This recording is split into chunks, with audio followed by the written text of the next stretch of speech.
মাগরিবের পরে কারো সঙ্গে কথা না বলে এই দোয়াটি 7 বার পরে আল্লাহ তাআলার কাছে যা চাইবেন আল্লাহ আপনাকে তাই দান করবে।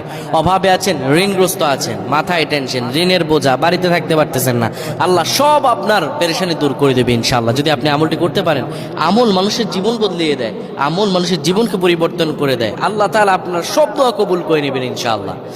মাগরিব নামাজের পরে কিবলামুখী হয়ে থাকবেন, কারো সঙ্গে কথা বলবেন না, কারো সঙ্গে কথা না বলে কিবলামুখী হয়ে আপনি পড়বেন আল্লাহুম্মা আজিরনা মিনান নার, আল্লাহুম্মা আজিরনা মিনান নার, আল্লাহুম্মা আজিরনা মিনান নার।